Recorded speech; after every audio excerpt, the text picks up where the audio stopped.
Welcome to Dayspring Fellowship. I'm Chris Voigt, and I lead the pastoral team here at Dayspring.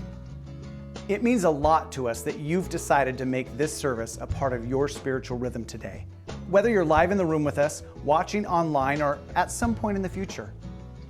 If you are just visiting, this is the kind of place that anyone can call home.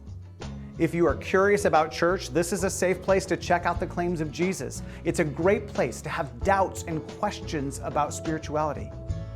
If you followed Christ your whole life, this is the kind of place that cares about your spiritual journey. We are committed to helping you grow.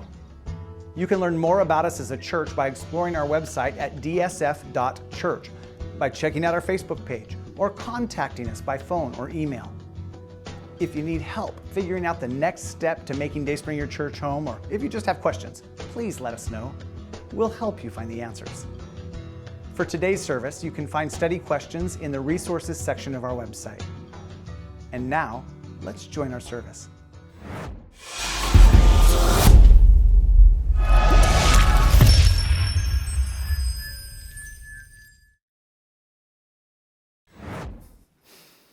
Well, those of you who have been around Dayspring for a while know that Dee Dee and I like to travel. We like the adventure of getting away, whether it's for fun or a mission trip. We don't care. We love boarding that airplane and taking off on some new journey. Of course, travel means baggage, and baggage means packing. Packing is probably the least favorite part of travel for me. I hate fighting the tension of packing too much or too little. I don't really want to schlep a big heavy bag around all the time, especially in a foreign country where elevators are few and far between and often out of order.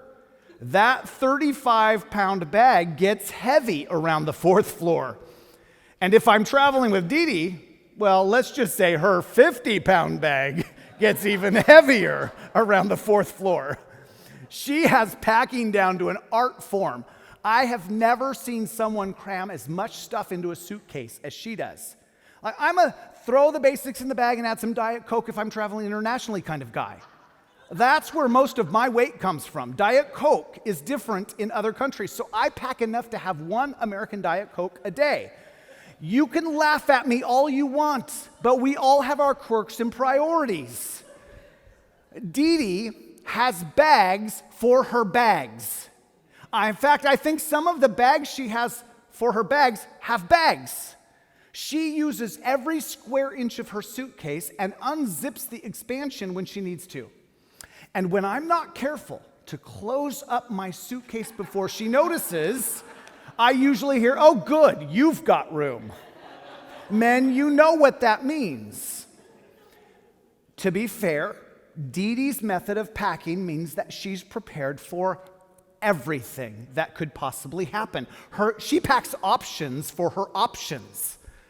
She generally rolls her eyes at me when I'm cold and forgot to pack a jacket.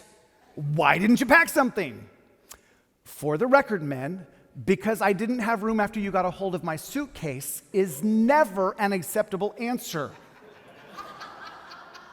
We're going to call this a grief and marriage tips sermon now. And while we're on the record, and because I don't want to sleep on the sofa tonight, I can't tell you how many times Dee Dee has packed this thingamajig or that doodad, and I've needed it. So I really do benefit from her thoroughness. When it comes to grief, most of us carry around more baggage than we want, stuffed like Dee Dee packs. In fact, some of us carry around steamer trunks of baggage. Some of us have so much baggage that we spend more time schlepping it around than we do enjoying life. It's almost like your baggage carries you instead of the other way around. It controls your life. You don't control it. Wouldn't it be better if you could fit it all into a stylish circa 1980s fanny pack? Of course it would. You'd look like a dork, but hey, at least you'd be living free and easy. Which is why we're talking about how to get through what you're going through. And as we've already discovered, there are 6 phases or stages of getting through what you're going through. There's shock, which we talked about last week. Then sorrow, our topic for today. And then in the weeks to come, we'll unpack struggle, surrender, sanctification, and service. We all experience loss. No one makes it through life without loss, which means that unfortunately you're going to need this message at some point in your life. Maybe not today, but in the future. And if you take the time to be honest, unless you have been ruthlessly committed to emotional health for a very long time, you probably still have some baggage from your past that you haven't sorrowed over. That's certainly been true for me. I've been pretty open about my past through my years here at Dayspring. So most of you already know that there was all manner of abuse in my early years. And thanks to counseling in college, the precious Word of God, wisdom spoken into my life by friend and foe in strategic moments, and the desire to ruthlessly eliminate all emotional unhealth personally, I think I can say that I've downsized my baggage pretty successfully. And yet, while I was prepping for this series and praying about it, God brought something else to the surface. All of those childhood experiences, some before I can even remember, screwed up some of my internal wiring. And I thought I was done rewiring. Apparently, that was wishful thinking on my part. Apparently, my current brokenness isn't enough to process all on its own because God surfaced a couple of more losses from my early childhood that I still need to unpack, that still impact my internal dialogue in unhealthy ways. So I guess I still need to sorrow over and process some junk on my road to emotional and spiritual health. All that to say, just because you aren't grieving a current loss doesn't mean that you don't have a loss to grieve. In fact, if you aren't grieving a current loss, this might be a great time to downsize the baggage you don't need anymore. Why wait until it all bubbles to the surface in the middle of a major life crisis? So be proactive or not. It's your choice. Which brings us to our first point. We've got a lot to cover this morning, and so we're going to start by looking at what the Bible has to say about grieving, and then identifying some steps to downsizing the baggage. So first, loss is unavoidable, but grief is a choice. Loss is unavoidable, but grief is a choice. You have to choose to grieve, and lots of people simply choose not to. They get creative, stuffing it into the ever-increasing in size baggage they carry around with them 24/7. We got the framework for this series of messages from Rick Warren, the pastor at Saddleback in California. He says, there is no life without change. There is no change without loss. And there is no loss without pain.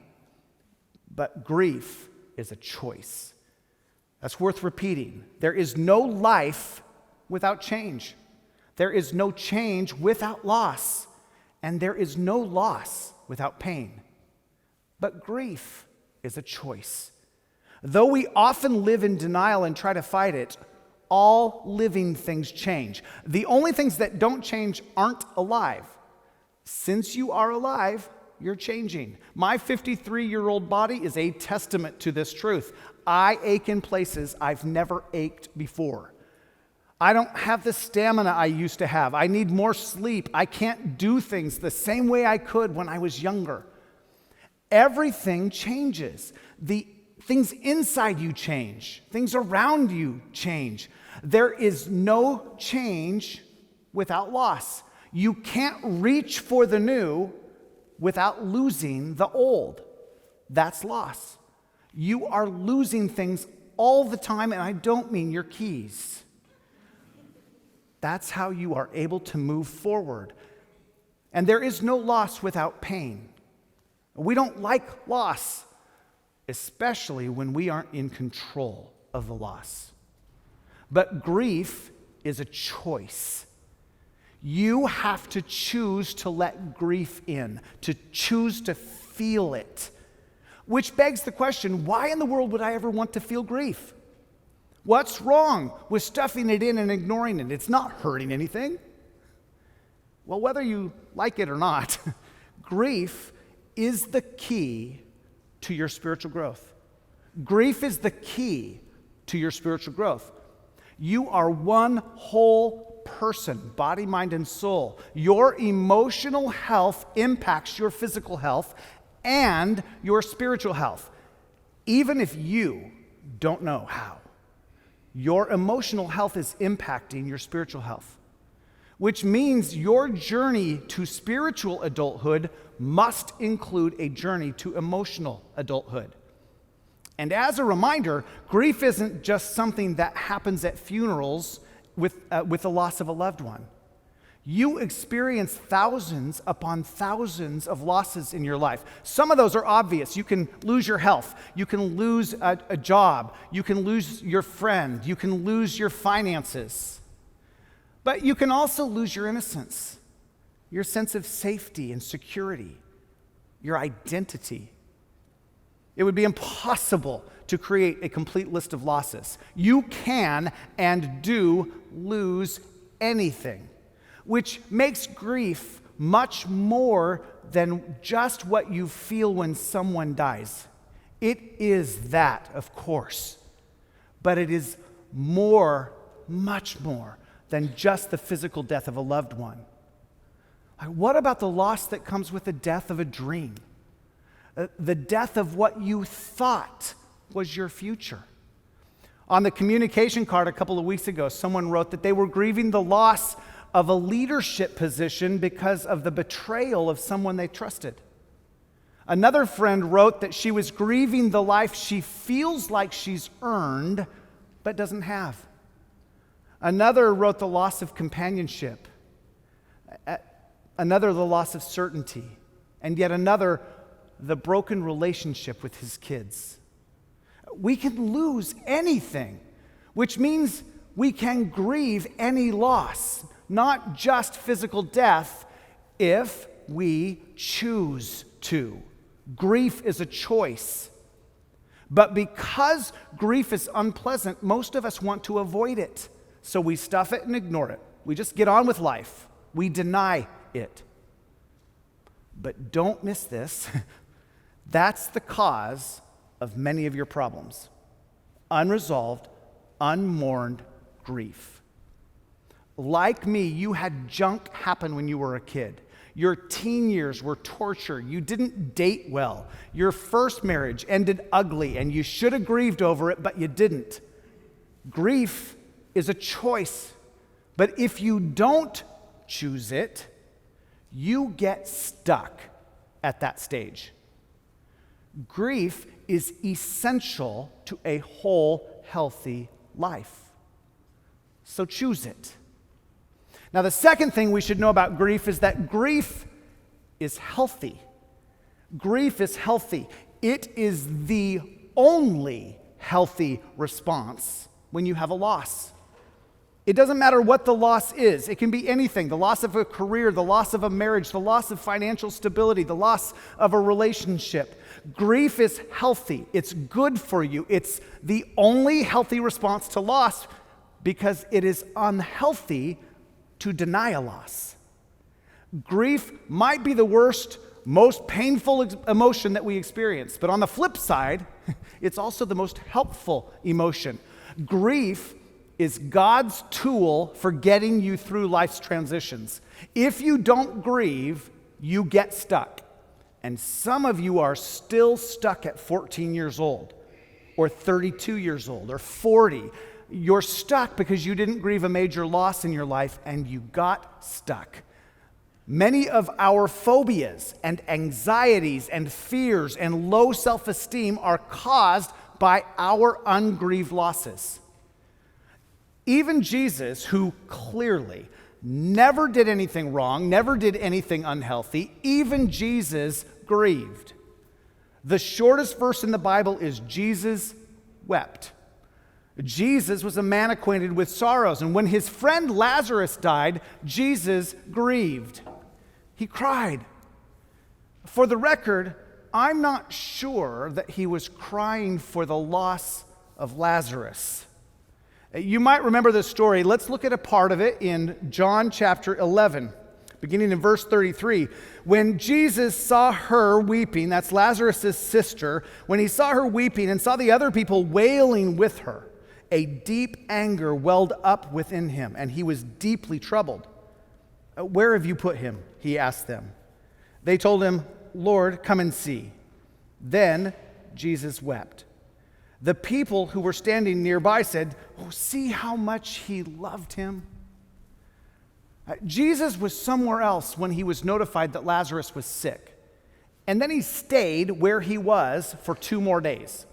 By the time he showed up on the scene, Lazarus had been dead for 4 days.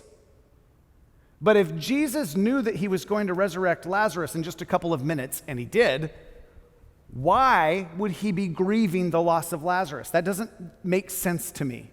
Jesus, more than anyone else, would have an eternal perspective. He knew that if Lazarus stayed dead, he was in a better place. Instead of grieving Lazarus, I think the context suggests that he was grieving the lack of faith from people in whom he had invested so much of himself. Grieving that in spite of all of his teaching, this life was still more real to them than the one to come. And since we know that he is close to the brokenhearted, I'm sure he shared in the pain of Mary, Martha, and the rest of Lazarus' loved ones. They were grieving, and he loved them enough to empathize with their pain. Whether it was Lazarus or all the rest or some combination in between doesn't take away from the fact that Jesus grieved as he wept. This also tells us that one loss can cause many layers of grief, and that spiritual losses, which no one ever talks about, should be grieved more deeply. And I don't think we should gloss over the fact that Jesus cried. Sadness is not weakness. The ability to cry actually shows great strength. Weak people are afraid of showing their emotions. Strong people face them head on. They aren't afraid to feel. There are 2 unhealthy reactions to loss. One is repression. The other is suppression. Repression and suppression. Repression is unconsciously trying to block out painful thoughts and emotions. Suppression is consciously trying to block out painful thoughts and emotions. You intentionally say, I'm not going to think about that. Either response is a mistake. To not grieve losses is a mistake. Grief is God's gift to getting you through the transitions of life. Think about it this way. If you don't let it out in healthy ways, you are going to act it out in unhealthy ways. If you don't let it out in healthy ways, you will act it out in unhealthy ways. One way or another, it's going to leak out of you. We see this all the time. Adults who are doing all kinds of bad behavior because they've never grieved over an absentee father or an alcoholic mother, or mistreatment, bigotry, prejudice, bullying. If you don't grieve the losses in your life, you will act them out in unhealthy ways, as any emotional health professional can tell you. You could also put it this way. When you swallow your grief, your body rejects it. Now, don't quote me on the exact numbers, but I've heard that 62% of our physical problems are rooted in our emotional problems. Doctors will tell you that lots of illnesses find their root in unresolved grief, unresolved resentment, unresolved regrets. Think of how much space our hospitals would have for COVID patients if we just emptied them of the people who stuffed their emotions inside, bottled them up, instead of processing the way God intended. He designed us to let them out. Loss is unavoidable. Grief is a choice. You choose to enter into grief. You have to embrace it because grief is the only healthy choice. It's good. It's God's design to get you through the transitions of life. The third thing you should know about grief is that God grieves with me. God grieves with me. Our ability to grieve comes from God. It is a part of what it means to be made in the image of God. We have emotions because God has emotions.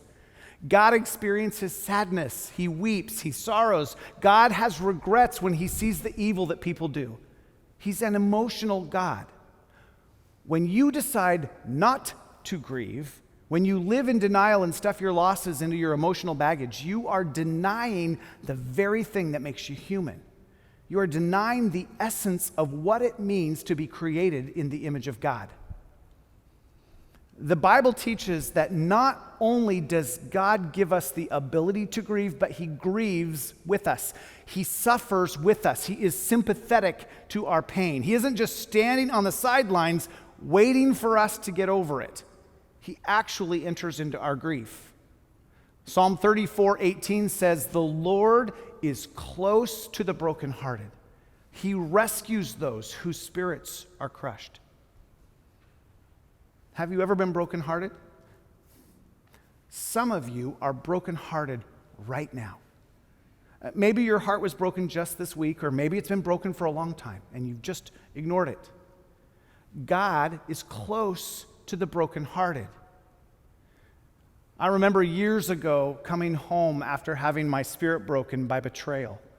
I was seriously thinking about a new career at the time.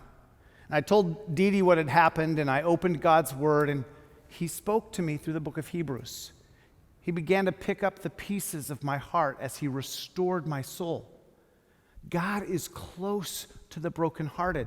But when we deny our grief, we end up pushing him away, and we end up rejecting that closeness.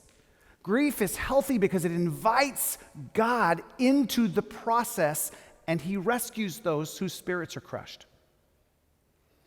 The fourth thing we should know about grief is that grief is healed in community. Nobody gets well on their own. We are better together. We need each other.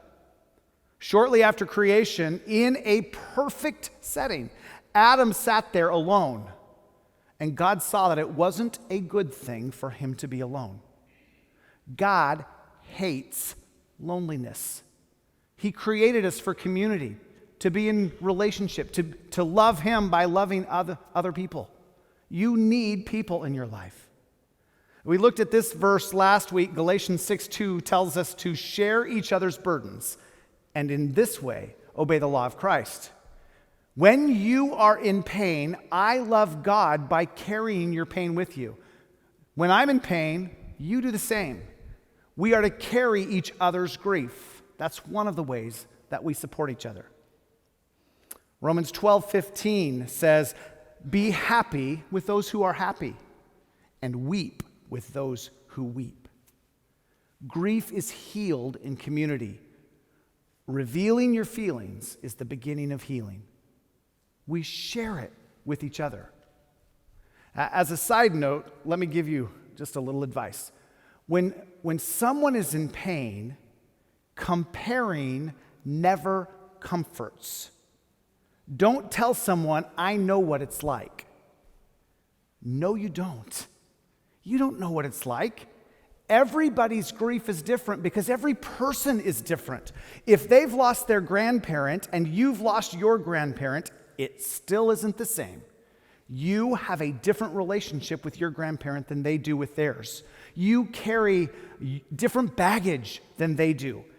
It isn't the same. And that kind of consolation never works. It doesn't help the other person at all. Everybody's grief is different. It's better to simply say, "I'm sorry for your loss. This must be incredibly hard for you. Why don't you tell me how you feel?" So sharing, not comparing. That's how grief is healed in community. And then the fifth thing that we should know about grief from the Bible is that grief takes time. Grief takes time. Grief isn't a quick process. You can't schedule how long it will last, and it lasts as long as it lasts for you. No two people grieve the same things or similar things the same way. When my brother died in his sleep at the age of 27, it hit our family like a bus. It took about 5 years for the cloud to lift from my parents. And even now, Moments of grief hit them unexpectedly.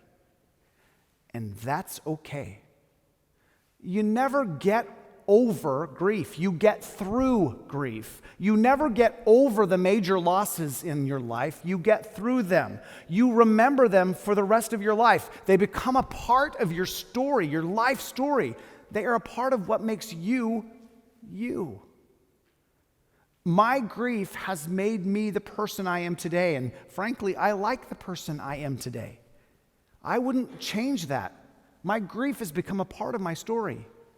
So don't try to get over it. Try to get through it.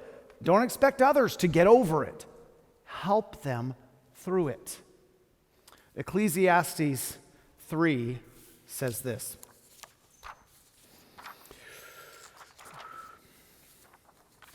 I'll get there somehow here. For everything, there is a season, a time for every activity under heaven, a time to be born and a time to die, a time to plant and a time to harvest, a time to kill and a time to heal, a time to tear down and a time to build up, a time to cry and a time to laugh, a time to grieve and a time to dance. When Solomon, who is the most likely author of these words, what he means is that life is composed of opposites. We have good days and bad days, ups and downs, weeping and rejoicing, mourning and dancing. Both sides are legitimate parts of life, and maturity is being able to enter into both. If you can only enter into the parties of life, but don't know how to grieve, you are incomplete. You're missing half of your life. In fact, you're missing the part of your life that causes spiritual growth to happen. We don't grow on the mountaintops. We grow in the valleys. So if grief is a season, like Solomon says, then it's more than a day, more than a week. It's a season of grief. Other cultures understand this better than we do. We like our grief one and done. Just get over it. Other cultures grieve in seasons.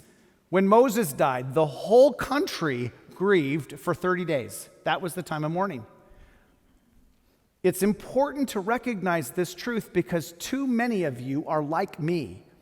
When I face a loss, I want to immediately jump to the fix-it phase rather than taking the time to grieve the loss, which makes sense most of the time. You lose your job, you start looking for a new one. You lose your boyfriend and start swiping for a new one. You lose your health and start chemotherapy. There are millions of things that we lose and just immediately jump to the fix. But don't forget the grief. If you don't let it out in healthy ways, you'll act it out in unhealthy ways. There was a season a while back when several of my friends left Dayspring. Not all at once and not for all the same reasons. Sometimes just life just happens. But in my life, Sunday comes every 7 days, whether I'm ready or not. So I just found myself going for the fix. And then I realized that every time one of my friends wanted to meet with me, this fear would crop up inside me that I was going to lose another friend, which tempted me to become a people pleaser so that no one would want to leave. I forgot to grieve. And the pressure built up. Fortunately, God is close to those who are brokenhearted and helped me realize what was going on inside of me. Don't try to fix everybody or everything right out of the gate. Just grieve. That's the healthy part of the healing process that lets you get on with life without the baggage. What we have to do is learn to lament. You can't get past the pain until you acknowledge it, you accept it, and you feel it. Once you do, you can get through it. Of course, that's not what most of us do. Instead of feeling it and grieving over it, we just put our head down and forge ahead. And over time, it's like opening a Diet Coke can that's been shaken up. It'll come out eventually, but it's going to be ugly. We exhibit all kinds of weird behaviors and habits, fears, hang-ups, and problems when we stuff. And that's how we get stuck. We just want to get past our sorrows instead of through them. And that pain you felt when you were bullied in middle school has you stuck emotionally in middle school. You've got to go into it in order to get through it. So do that. And to do that, we have to learn to lament. To lament is to cry out to God with your pain, your hurt, your anger. Whatever your complaint might be, you just tell God exactly how you feel. We'll get back to that in just a moment. Before we can lament, we need to do a couple of things first. So let's just assume that everyone is on board. We all want to be healthy emotionally and spiritually, so we're going to grieve our losses. In order to do that, I need to list the losses I haven't grieved over. List the losses you've never grieved. For this, you'll probably need to take an inventory of your life. Consider where you have experienced major losses. And maybe you went off to war. Maybe you experienced rejection. You might miss some loved ones in your life or long-term illness. You might be a little bit country and you have lost your job, your truck, and your dog. So start by listing the losses you've never grieved. You have something. More than likely, you have some things. If you can't think of anything, a place to start might be your internal dialogue. How do you talk to yourself about yourself? Look for guilt and shame. Guilt and shame never come from God. They come from the enemy who loves to put them on replay in your internal dialogue. I know people who have enough guilt to power a small city or a large one. Do you see yourself as a victor or victim, as worthy or unworthy? I've never met anyone with a completely healthy identity. Look there. Any place you have internal dialogue that is inconsistent with the truth in God's word is a symptom of something deeper. If you get stuck, you could also look for external symptoms and then trace them back. For example, I have a friend who is exhibiting some unhealthy anger. Anger doesn't generally come out of nowhere. There's a root somewhere that is ungrieved. Shopaholicism is a symptom of something deeper. Codependency, a symptom of something deeper. Judgmentalism, apathy. Whatever you do, don't stop at the symptom. Start with the symptom and then ask why that symptom is present in your life. You could also ask someone you trust to point you in the right direction. I guarantee you, your closest friends and loved ones have a good idea. You don't have to be afraid of what you'll hear from them. They love you with all of your flaws. They aren't blind to them. They love you. They'd love you even more if you could get rid of some of those flaws.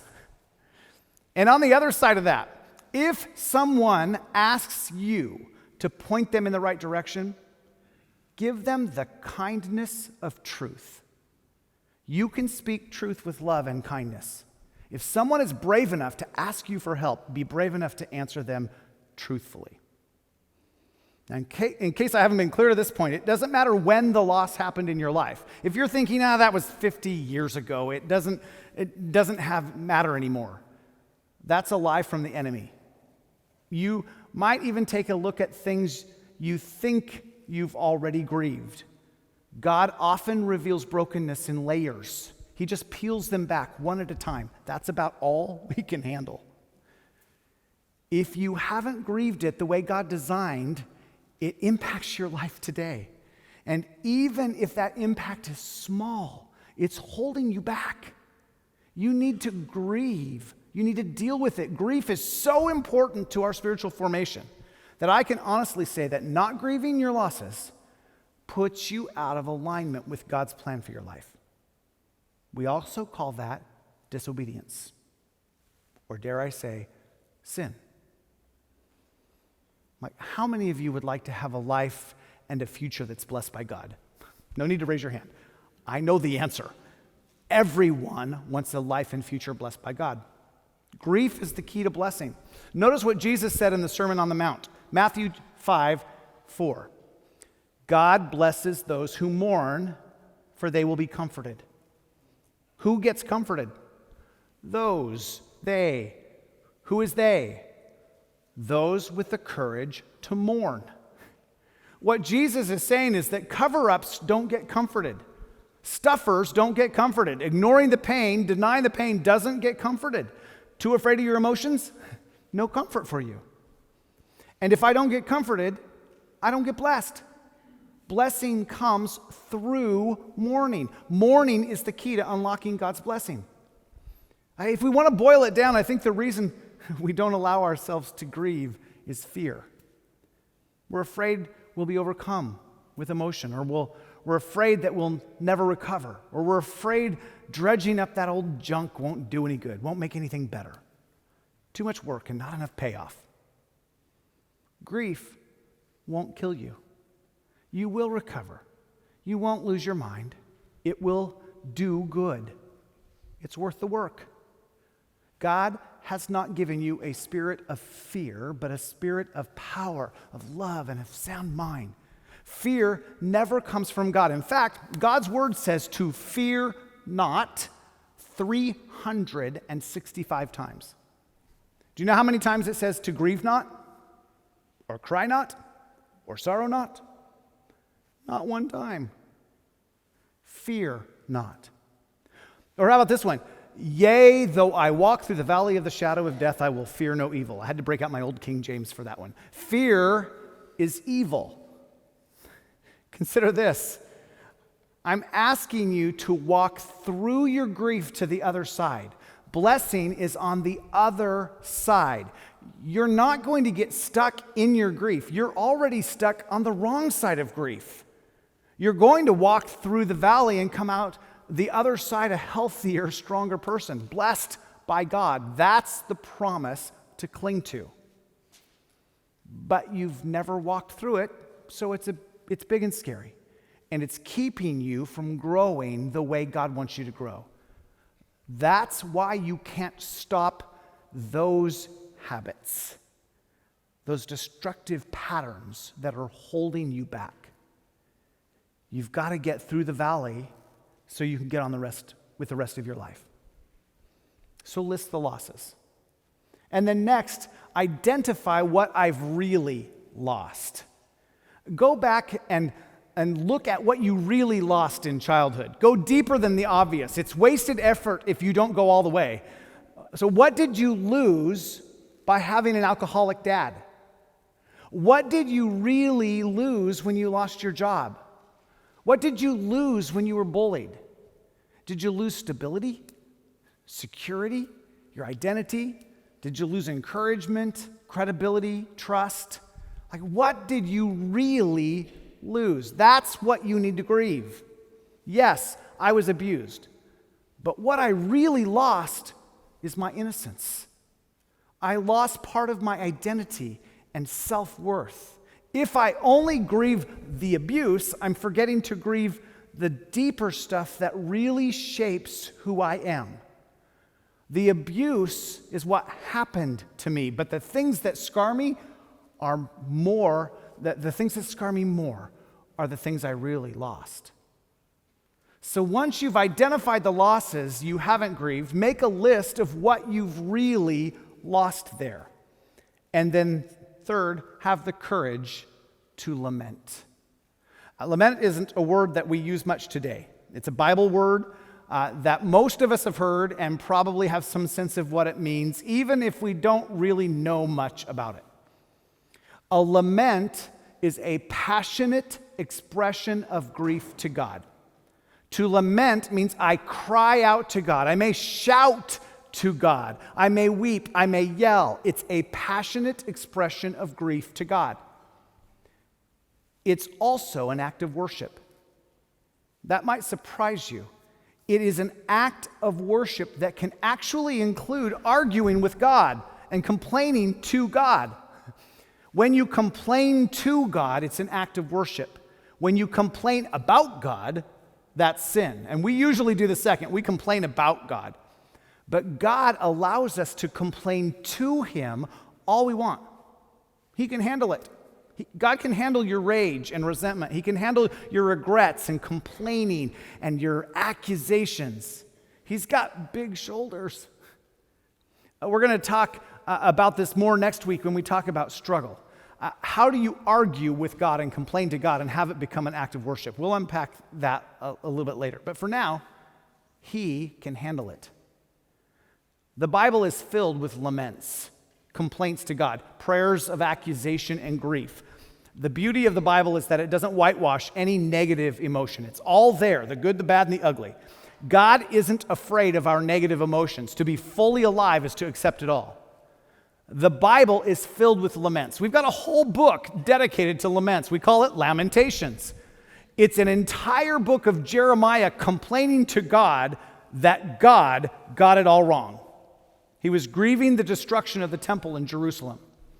There are 150 psalms in the Old Testament. We think of the psalms as hymns of praise and thanksgiving, but as many as 65 of the psalms are laments. When you read them, some of what's there is surprising. They're basically David and the other authors saying, God, I don't like this right now. Right now, I don't even like you, God. You need to fix this. And that's worship, just as much as the good stuff, because you're talking to God about God. Just for fun, you might try reading Psalm 88 this week. It was written by Heman. His final words are, darkness is my only friend, which of course makes me think of, hello, darkness, my old friend. I'm a music guy, what can I say? That's a guy processing pain. Every human emotion is found in the Psalms. We've included a list of the Psalms of Lament in the message notes this week.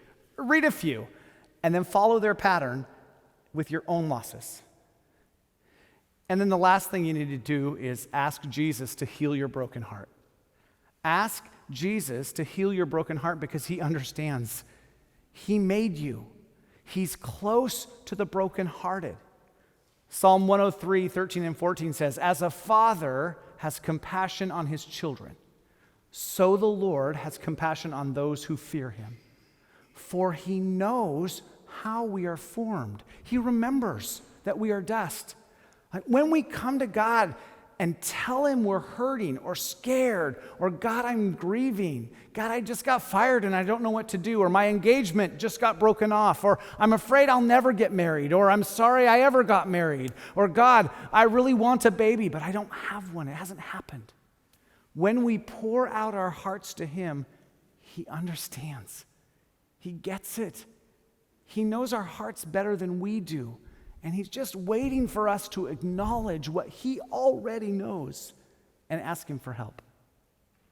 He came to heal the brokenhearted. So in your pain, look toward God. Keep your eyes on Jesus as you walk through the valley of the shadows. Wherever there are shadows, there is light. There's a light. Keep your eyes on the light. If you keep your eyes on the light, you will make it through the valley victorious, stronger, healthier, ready to face whatever God has next for you. You know, God never graduates you to the next level until you've passed the one you're on. And the longer you stay stuck, the harder it gets.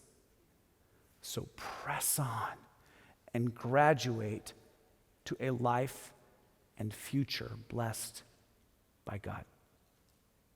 Let's pray.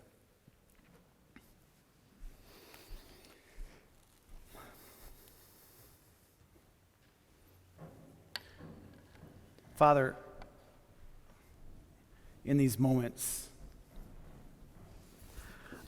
I know that you've probably brought to mind in all of us some part of our life that we still need to grieve. It might be recent. It might be from years and years and years ago. It might feel big and overwhelming, like the loss of a loved one, the loss of your life partner. Or it could be small. Grief is grief. It doesn't matter what the size is, and all grief has the ability to keep us stuck. So in these moments, God, I believe in faith that you've laid on the hearts of all of us something that we still need to sorrow over. Give us the courage to choose grief. Give us the courage to walk through the valley of the shadows. And help us keep our eyes on the light.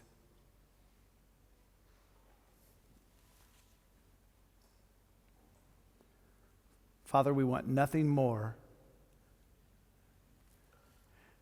than your presence in our healing. And we want nothing more than to no longer be stuck or held back by the things we haven't grieved.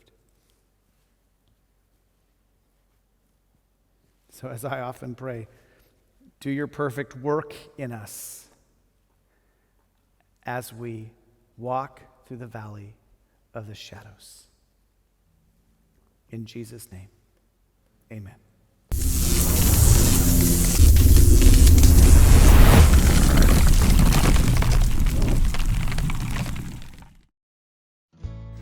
Once again, thank you for joining us in worship today. Please reach out if you have any questions or want help on your spiritual journey. My email address is on the screen, or you can call the church during the week. Thank you for your financial support of our ministries. God does great things in people's lives because of your faithfulness. If you're just checking us out today, please know that we don't expect you to give anything to support Dayspring. That is the responsibility of our Dayspringers. Just enjoy the rest of your day. If you'd like to start giving, we have 3 easy ways for you to get us your gift. Please see the online giving section of our website, or text GIVE to the number on your screen, or mail a check to us at the address you'll find on our website. If you haven't done so already, please subscribe, like, and share this service wherever you watch it. The message of Jesus is too good to keep to ourselves. He is the best answer to all of life's challenges. We'll see you next week. Go in the grace of God.